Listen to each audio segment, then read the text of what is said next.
The roar of the rental car's engine faded, leaving only the chirping of cicadas and the frantic, useless thumping of my own heart. I stood alone in the gravel driveway of the Tuscan villa, a single suitcase by my side. The air, thick with the scent of lavender and sun-baked earth, felt like a blanket trying to smother me. They were gone. My husband, my daughter, my son-in-law. They had simply driven away. My phone, when I finally had the courage to look, showed no missed calls, only a single cold text from my daughter, Sarah. Decided to head to the coast. Figured you'd rather rest. We left cash for a taxi to the airport. See you back in the States. Cash. As if I were a stranger they'd picked up and were now politely dismissing. A phantom echo of a conversation from last Christmas slithered into my mind. My brother-in-law Mark's voice, slick with wine and condescension, speaking to my husband. Honestly, Richard, what does she even bring to the table anymore? She has nothing to offer. In the suffocating Italian twilight, their words became my reality. I was alone. I had been deemed worthless. Before I was the woman left behind in Tuscany, I was the woman who built the table they all sat at. My life with Richard began in a cramped fourth-floor walk-up, the air smelling of his law books and my budget-friendly casseroles. I was the one who typed his theses late into the night, my own art school portfolio gathering dust under our second-hand bed. I believed in him. In the future, he painted for us. I saw my sacrifice not as a loss, but as an investment in us. When the children came, Sarah first, then David, my world shrank and expanded all at once. It shrank to the size of nap schedules, PTA meetings, and the perfect temperature for a baby's bath. It expanded with a love so fierce it felt like a physical part of me. I was the one who stayed up with fevers, who memorized allergy lists, who knew the secret to calming a toddler's tantrum was a specific, off-key lullaby. My own ambitions, the whispers of opening a small gallery or finishing my degree, were lovingly packed away in a mental attic next to my old canvases. Later, I told myself, when the kids are grown, when Richard makes partner. Later came. Richard made partner, and then senior partner. We moved from the walk-up to a suburban house with a lawn I meticulously cared for, and then to the sprawling estate with staff. The money was his, but the home, the social standing, the seamless elegance of our lives, that was my work. I was the chief operating officer of our family, managing the complex logistics of private schools, Ivy League applications, and charity galas that cemented our place in the community. I hosted his clients, remembering the names of their children and their favorite brand of scotch. I was the silent partner in his success, the invisible architecture holding up the facade of his brilliant career. After the kids left for college, the quiet in the house was deafening. Richard was consumed by his work, and I felt obsolete, the CEO of a company with no employees. It was during this time that my father passed away, leaving me a modest inheritance. It wasn't a fortune, but it was mine. Instead of absorbing it into the family's general fund, I did something for myself for the first time in 30 years. I saw a small, struggling textile company with beautiful, unique designs, but terrible business management. I remembered my eye for color and form, the passion I'd boxed away. I bought it. Richard called it my little hobby. My kids found it quaint, but for me, it was a lifeline. I poured every ounce of my stored-up energy and intellect into it. I learned about supply chains, marketing, and global distribution. I traveled, not as Richard's wife, but as a founder. I discovered I wasn't just good at it, I was brilliant. My little hobby grew into Eleanor's Textiles, a respected name in luxury interior design. It became far more successful than I had ever dreamed, eclipsing Richard's income. But to my family, my success was an amusing anomaly, not a fundamental shift in my identity. The money was welcome, of course. It paid for Sarah's lavish wedding to Mark, for David's graduate school, for the very Tuscan villa they now vacationed in. But I was still just Mom, the accommodating, self-sacrificing matriarch whose purpose was to provide a soft landing. They never saw the steel I had forged. They saw only the velvet glove, and assumed the hand within was just as soft. The shift was gradual, a slow poisoning of the atmosphere. It wasn't a single event, but 1,000 tiny cuts. My success, instead of earning me respect, seemed to make them uncomfortable. It was as if my competence in the world outside our home was an indictment of their perception of me. The humiliation was rarely overt. It was an art form of subtle dismissals and patronizing gestures. Dinner conversations became a minefield. When I mentioned a successful negotiation in Japan, my son-in-law, Mark, would smile indulgently. "That's great, Eleanor. It's amazing what you can do with those little craft businesses these days." He worked in mid-level finance and seemed to believe my international textile empire was akin to selling knitted scarves on Etsy. He'd then turn to Richard and launch into a discussion about real market forces, the two of them bonding over a world they assumed I couldn't possibly comprehend. Richard, instead of defending me, would simply nod along, basking in the male camaraderie. My daughter Sarah became the gatekeeper of my own life. "Oh, Mom, you don't need to worry about the investment portfolio. Mark and Dad have it handled." It was my money, from my company, but I was treated like a child who'd been given a generous allowance. When I tried to assert my opinion on a major financial decision, Sarah would take my hand. "We just don't want you to be stressed. You've worked so hard on your project. Let us take care of the heavy lifting." The words were kind. The condescension was breathtaking. The trip to Tuscany was the culmination of it all. It was my idea, my treat. I had envisioned leisurely mornings, shared meals, reconnecting. But from the moment we landed, I was relegated to the role of a frail, elderly ward. I had booked a villa with a stunning view and a beautiful, accessible ground-floor suite for myself. The first thing Sarah and Mark did was move my things to a small, dark room by the kitchen. "The main suite has a better breeze, Mom, and you'll be closer if you need a glass of water in the night." They took the grand suite for themselves. Every day, they planned activities that excluded me. "We're going on a 5-hour hike through the hills, Mom. You'd hate it. The path is so uneven. You stay here and enjoy the garden." I was a marathon runner in my 20s and still walked 3 miles every day, but they had created a narrative of my physical decline, and they stuck to it. I would sit by the pool, listening to their laughter echo from the olive groves, feeling like a ghost in my own vacation. One afternoon, I suggested we visit a specific art museum in a nearby town, a place I'd dreamed of seeing for years. Mark glanced up from his phone. "It's all walking, Eleanor. Cobblestones. You'd be exhausted in an hour. We're thinking of going to that designer outlet tomorrow instead. Sarah needs a new bag." My cultural aspirations were dismissed in favor of their consumerism, funded by me. The final dinner before the abandonment was the worst. I tried to talk about a new line of fabrics I was developing, inspired by the local flora. Mark interrupted me mid-sentence. "Speaking of new lines," he said, looking at Richard, "I have a business proposition I think you'll find interesting." He then spent 20 minutes outlining a half-baked tech startup idea, asking for a significant investment. From me, through my husband. He didn't even look at me. I was not a potential investor. I was the bank, and my husband was the teller. I sat there, stirring my wine, invisible. I listened to my daughter praise her husband's brilliant vision. I watched my husband nod thoughtfully, promising to look at the numbers. My presence at the table was purely functional.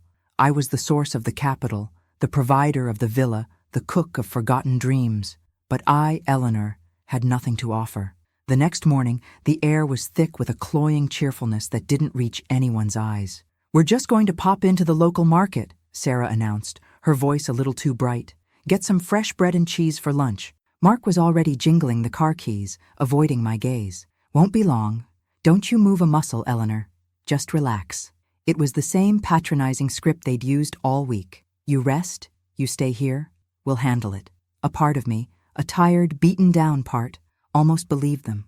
I felt a weariness that went bone deep, a desire to just close my eyes and let the world move on without me.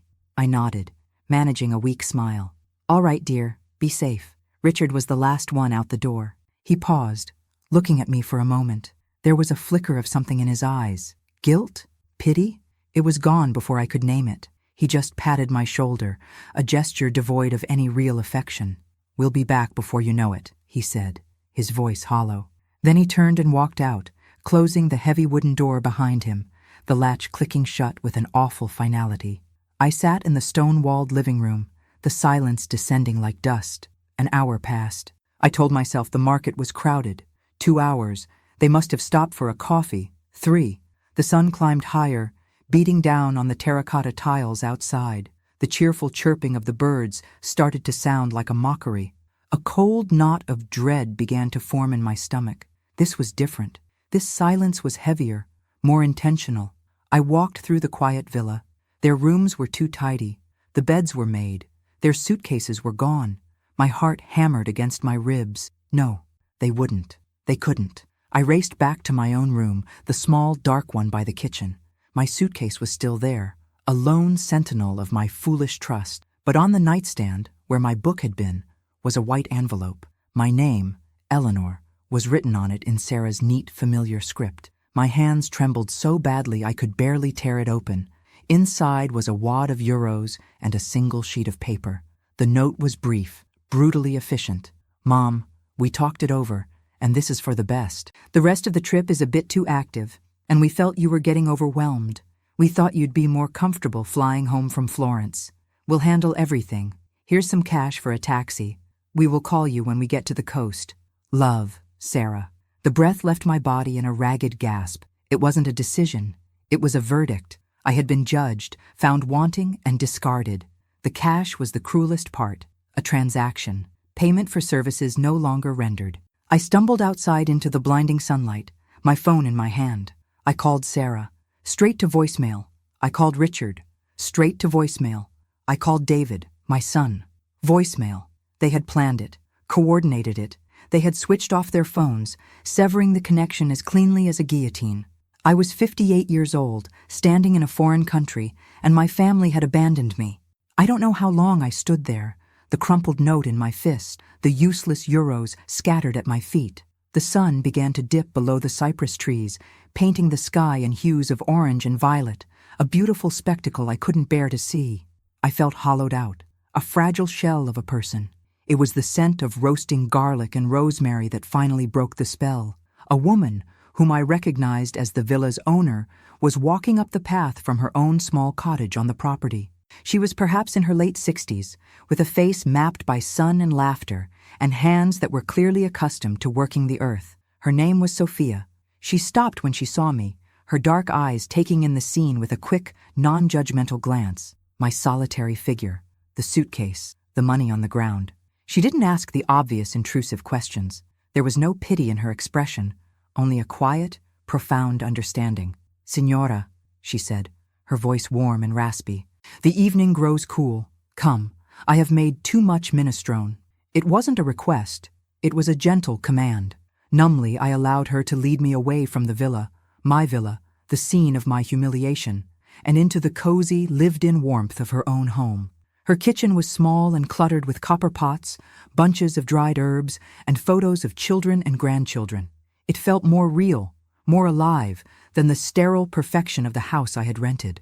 Sophia sat me down at her worn wooden table and placed a steaming bowl of soup in front of me. She poured 2 glasses of deep red wine, pushing one towards me. We ate in silence for a few minutes, the only sounds being the clinking of our spoons and the crackle of the fire in her hearth. The simple, hearty soup was the most nourishing thing I had ever tasted. It was an act of pure, uncomplicated kindness, and it began to fill the cavernous emptiness inside me. Finally she spoke, not looking at me, but at the fire. My mother used to say that sometimes a tree must lose all its leaves, even the most beautiful ones, to survive the winter. It looks dead, empty, but it is only gathering its strength to grow stronger roots. She took a sip of her wine. People forget about the roots, Signora. They only see the leaves. Her words landed not like a platitude, but like a deep, resonant truth. My family had only ever seen the leaves, the money, the comfort, the lifestyle I provided. They never bothered to look at the roots, the sacrifice, the intellect, the resilience that had created it all. And in their ignorance, they thought that by stripping my leaves, they could kill the tree. I looked at Sophia, this stranger who had shown me more compassion in an hour than my family had in years. The first tears I hadn't allowed myself to shed began to fall, hot and silent. They weren't tears of self-pity, but of release, a letting go of the woman who waited by the door for a family that didn't want her. "Thank you," I whispered, the words feeling inadequate. She simply reached across the table and patted my hand. "Prego. Now you finish your soup. Tomorrow we think about what a tree with strong roots does next." In her quiet kitchen, under the gentle watch of a kind stranger, I felt the first, tentative unfurling of a new season. The next morning, I awoke on the small, comfortable bed in Sophia's guest room. The Tuscan sun streamed through the window, but this time it didn't feel mocking. It felt like a spotlight, illuminating a path I hadn't seen before. I drank a strong espresso Sophia made for me on her stovetop, the bitterness a welcome jolt to my senses. Then, with a clarity that felt like a cold, clean blade, I picked up my phone. I didn't call my family. I called my lawyer. "Michael, it's Eleanor," I said, my voice steady. "I need you to listen very carefully. I'm in Italy. Richard and the kids have left me here. I need to make some immediate changes to my financial and legal arrangements." Michael, a sharp, no-nonsense man who had helped me set up my business, was silent for a moment. I could practically hear the gears turning in his head. "Eleanor, are you safe?" "Perfectly safe," I replied, a hint of steel in my tone that surprised even me. "And perfectly clear about what I want to do. First, I want you to immediately freeze all joint accounts I share with Richard.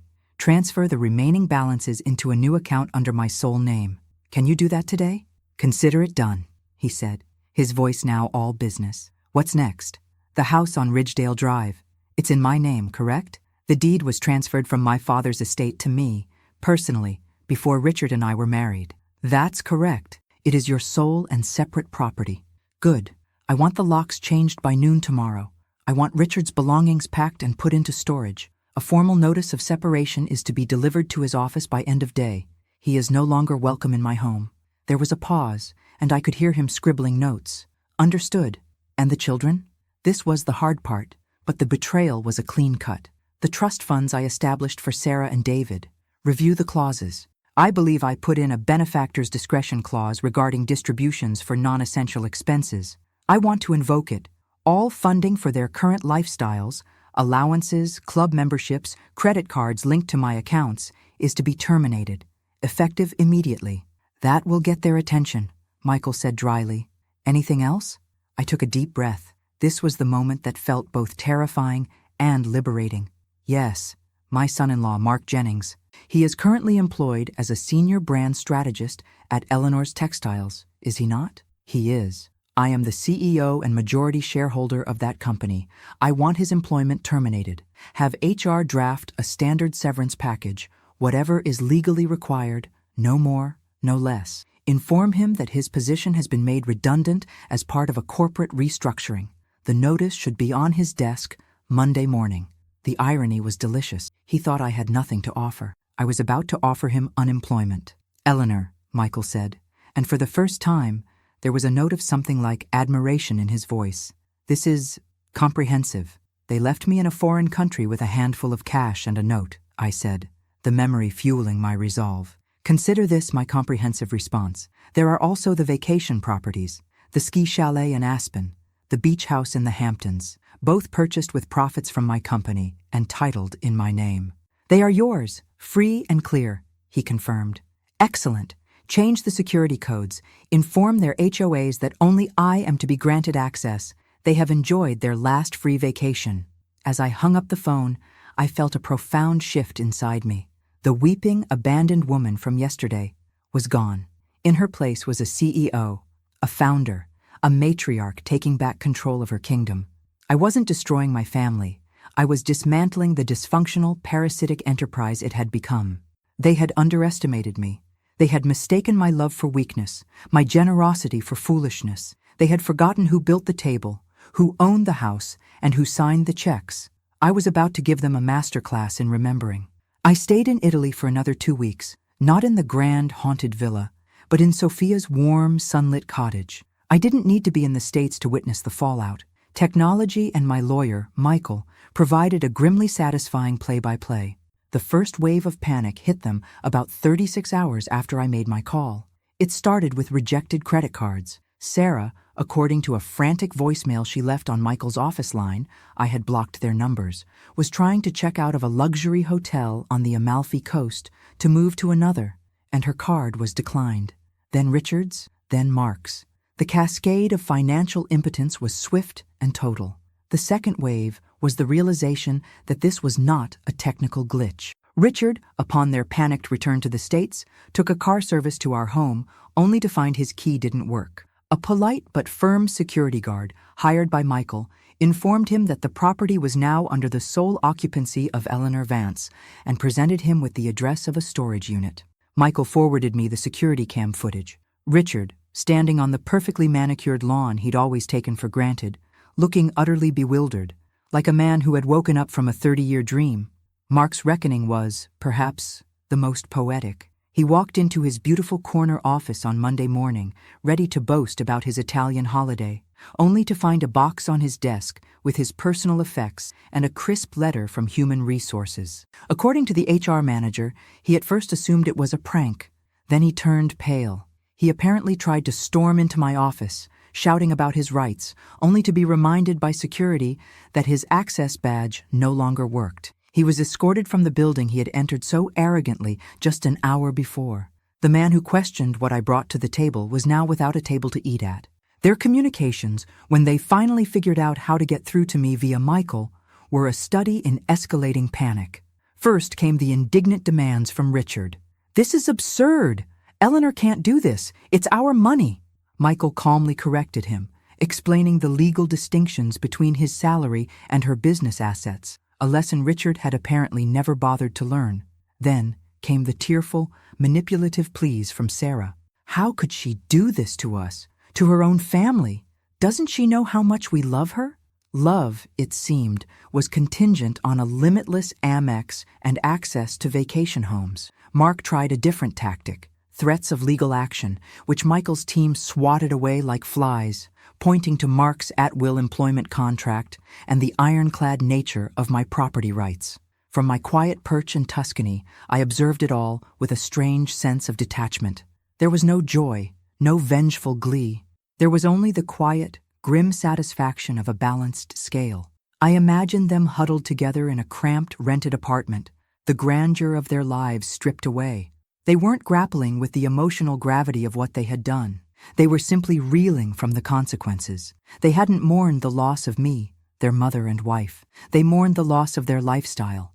And in that, they proved my decision had been the right one. I had not abandoned my family. I had merely stopped funding my replacements. Returning to the States was not a return to my old life. I didn't move back into the sprawling estate that now felt like a gilded cage. Instead, I sold it. The sale felt like the final act of shedding my old skin. I bought a chic, light-filled penthouse apartment in the city with a terrace that overlooked the skyline. It was a space for one, designed by me for me. The walls were hung not with staid, socially acceptable art, but with bold, abstract pieces that made my heart sing. My old canvases and easels, retrieved from the attic of my former life, now occupied a sun-drenched corner of the living room. My days took on a new rhythm, one dictated by my own desires, not the needs of others. The mornings were for me. I'd wake without an alarm, make coffee, and sit on my terrace, watching the city come to life. Some days I painted, losing myself for hours in color and texture, feeling a part of my soul, long dormant, reawaken. I rediscovered the joy of solitude, a state I had once feared, but now cherished as a precious luxury. It was not loneliness. It was freedom. I threw myself back into my company, not just as a remote owner, but as an active on-the-ground CEO. The corporate restructuring that had dispatched Mark was real. I streamlined operations, promoted talented young women within the company who had been overlooked, and steered us in a bold, new, creative direction. My employees, who had once seen me as a distant, benevolent figurehead, now saw me as a passionate and decisive leader. The respect I earned in that boardroom was real, based on merit, not on a family title. But my new life wasn't all work. I began to say yes to things I had put off for decades. I enrolled in an advanced Italian course at the local university, the language now holding a special significance for me. My classmates were a motley crew of graduate students, retirees, and dreamers, and in our shared struggle with verb conjugations, we formed an easy, genuine camaraderie.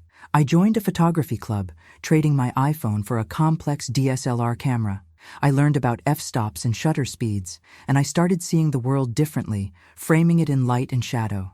I found beauty in the mundane, the pattern of rain on a puddle, the wrinkled hands of a vendor at the farmer's market, the intricate architecture of a single leaf. My focus shifted from the grand, curated portrait of a perfect family to the small, authentic details of a life well lived. My friendships changed too. The circle of society wives, with their talk of husbands and holidays, fell away. In their place came my Italian classmates, my fellow photographers, other female entrepreneurs I met at conferences. We talked about books, politics, business ideas, and travel dreams. These were friendships forged in mutual interests and respect, not in social obligation. We celebrated each other's successes and supported each other's struggles. For the first time, I felt seen for who I was, not for what I could provide. One evening, standing on my terrace, a glass of wine in hand, I looked out at the glittering city lights.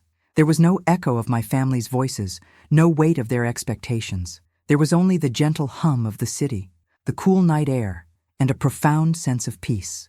I wasn't just surviving, I was thriving.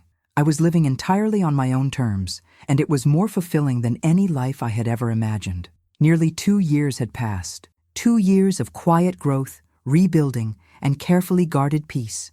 My contact with my children and ex-husband was non-existent, filtered entirely through lawyers for the finalization of the divorce. I knew, through the legal chatter, that their lives were dramatically different. Richard was in a small condo, Sarah and Mark had downsized twice, and the easy flow of money they had taken for granted had dried up completely. I held no anger, only a distant clinical sadness for the people they had chosen to be. Then, one rainy Tuesday afternoon, my phone buzzed with a message from an unknown number. My first instinct was to ignore it, assuming it was another attempt by Sarah or Richard to circumvent my blockade. But something made me pause. I opened it. The message wasn't from them. It was from Lily, my granddaughter. She was 16 now. The message was long, a block of text typed with the earnest intensity of a teenager trying to articulate something important. "Grandma, it's Lily. I got your number from one of your old Christmas cards I found. I hope it's okay that I'm texting you. Please don't be mad. A lot of stuff has happened. Mom and Dad fight all the time now. Not about big things, just about money. About the car making a weird noise, or the price of groceries. It's ugly. Dad lost another job. He's different now. Quieter. Sometimes he just sits in the living room and stares at the wall. Mom cries a lot when she thinks I can't hear her. Last night they were talking after they thought I was asleep. They were talking about Italy, about what they did. Mom said, it was the biggest mistake of my life. We threw it all away. We threw her away. And Dad didn't even argue. He just said, I know. Grandma, I'm not writing to ask you for anything. I've been thinking a lot. I remember when I was little, you used to have this little studio room in the old house. You taught me how to mix watercolors. You showed me how the color blue and the color yellow made green, and I thought it was actual magic. You smelled like turpentine and cinnamon tea. You always listened to my stories, even the really long, boring ones about school. That's the person I miss, not the person with the big house or the money for trips. I miss my grandma who taught me about magic colors. I guess I just wanted to say that I understand why you did what you did. They were wrong, and I'm sorry. I was a kid, and I was just swept along, but I'm older now, and I see it. I hope you're happy. I really do. Love, Lily. I read the message 3 times, my vision blurring with tears. These were different tears than the ones I'd shed in Tuscany. They weren't from a place of pain or humiliation, but from a deep, aching well of love. The wall I had so carefully constructed around my heart suddenly had a crack in it. Through that crack shone a small, pure light. She saw me. Not the bank, not the provider, not the inconvenience. She saw the grandma who smelled of turpentine and cinnamon tea. She remembered the magic. In all the wreckage, something beautiful had survived. A connection not based on assets or obligation, but on a shared memory of mixing colors on a quiet afternoon. My granddaughter had reached across the chasm, not with a request, but with an apology and an act of remembrance, and it changed everything. I let Lily's message sit for a full day. I reread it countless times, absorbing the nuance, the raw honesty, the profound maturity in her words. My first impulse was to call her immediately, to flood her with all the love I had kept dammed up for 2 years. But the Eleanor I was now, the calm, deliberate woman who had rebuilt her life from the ground up, knew that this moment required thoughtfulness, not just emotion. My response needed to honor her courage while reinforcing the hard-won boundaries that now protected my peace. I chose to write back, giving myself the space to craft each word with care. I wanted it to be a letter she could keep, a tangible piece of our re-established connection. My dearest Lily, thank you for your message. You cannot imagine what it meant to me to read your words. It was like a window opening in a room I had long kept closed. Please, never think you need to apologize for reaching out to me. There has not been a day that I have not thought of you and hoped you were well. I remember our watercolor afternoons so clearly. You had such a fearless way with the brush, never afraid to mix the colors, to see what would happen. You were right, it was a kind of magic. And your stories were never, ever boring. They were the best part of my day. I still have the painting you made of a purple sun hanging in my studio. I'm so sorry to hear that things have been difficult at home. It pains me to know that you are in the middle of such unhappiness. Your parents, they made choices that had very serious consequences for all of us. The life we had before was built on a foundation that, I discovered too late, was not as strong as I believed. The events in Italy were not the cause of the break. They were just the final symptom of something that had been unwell for a long time. What I did, Lily, was not about punishment. It was about survival. I had to choose to save myself. A person can't be a wellspring for others if she allows her own well to run dry. I had to learn to be my own source of water. I hope one day you understand the importance of that for every woman. You asked if I am happy. The answer is yes. It's a different kind of happiness than I knew before. It's quieter, more solid. It's a happiness that comes from my own work, my own friendships, and my own peace. It's a happiness I have built for myself, and I protect it fiercely. This is important, my love. My door for you is always open. Always. Our connection is precious to me, and it exists outside of everything else. I would love nothing more than to see you. We could have tea, or visit a museum, or even find a studio and make some new magic with purple suns. We can build our own new bridge just for us. As for your parents, the situation is more complicated. Trust, once it is completely shattered, cannot be rebuilt overnight, and sometimes not at all. The relationships I have now must be based on honesty and mutual respect. Forgiveness is a long road, and I am still walking it. But you, my sweet girl, are the best part of the past and a hopeful part of my future. Let's not let any more time go by. Let me know when you might be free. With all my love, Grandma Eleanor. As I pressed send, I felt a sense of profound closure. It wasn't a fairy tale ending where everyone reunited and lived happily ever after. It was something far more real and valuable. It was the establishment of a new legacy. I had broken a cycle of disrespect and reclaimed my life. And now, I was offering a hand to the next generation, a chance to build a relationship based on the right things: love, respect, and the simple, enduring magic of seeing each other for who we truly are. I was no longer a function, a role, or a resource. I was Eleanor. And for the first time in a very long time, that was more than enough. If Eleanor's journey of reclaiming her power and dignity resonated with you, please give this video a like and subscribe to our channel for more stories about strong women rewriting their own narratives. And we'd love to hear from you in the comments. Have you ever had a moment in your life where you had to choose your own well-being, even if it was the hardest decision? Share your experience below. Your story matters.